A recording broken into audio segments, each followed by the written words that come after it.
Feel like you're working all the hours God gave you? Well, you're not alone. New Zealanders' working hours are up there with the highest in the world. For most of us, the 40-hour week isn't a reality, and it's all coming at a cost. We're sacrificing our mental health, relationships and families in a bid to try and keep one step ahead.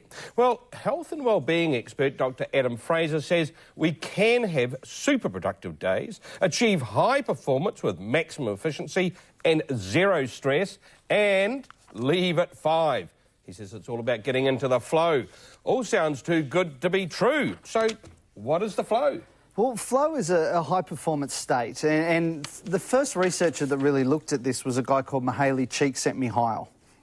And what he looked at is how do athletes get into flow, but also it extends from athletes into people in the working force. And all it is about getting in this high-performance state where you're very focused, you're present, you're insanely productive, but it's also zero stress, and out of the end of it, you're energised rather than exhausted at the end of the day. OK.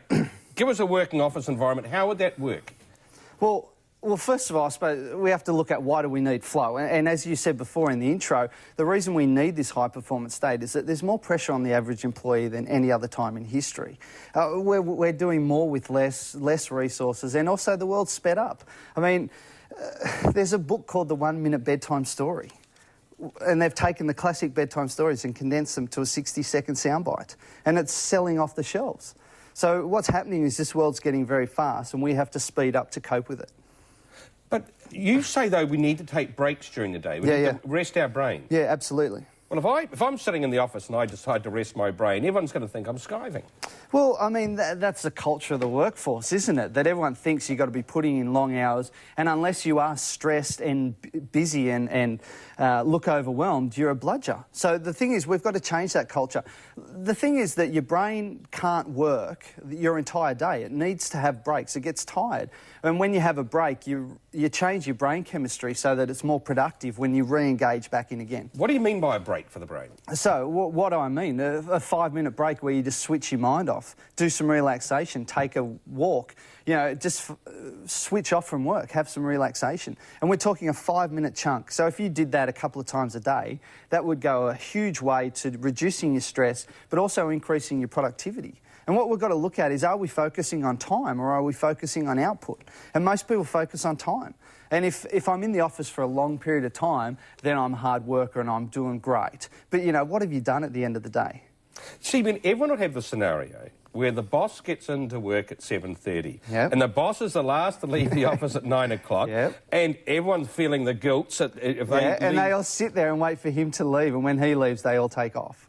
So what do you do about that? Well, I mean, once again, it's a cultural issue, and the thing is that most people stay, and we're seeing a shift in that with this new generation coming through, and they're not...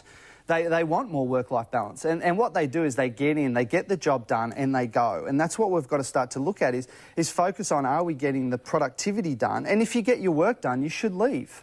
And communicate that to your boss. Communicate that to the people around you. That, you know, I've done all this stuff and it's time to go home now. OK, we are leading more stressful lives. There's stress everywhere. Certainly. How do you let it go when you go home?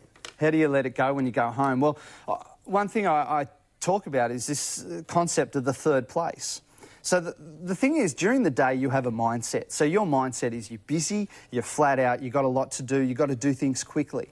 Most people race home at the end of the day and take the mindset home with them. I was talking to a CEO the other day who said, you know, he walks in the door, he's finishing his wife's sentences because she doesn't talk fast enough. He's yelling at his kids because they're not time efficient. And he said, they hate me coming home. So what I talk about, the third place is the transition from work to home. It's where you change your mindset from the busy day to the slower, sort of more nurturing, supportive environment of home. And your third place can be anything. It can be the drive home where you turn the phone off, you know, just... Turn the phone off? Yeah, I know. It's a foreign concept and we might need some therapy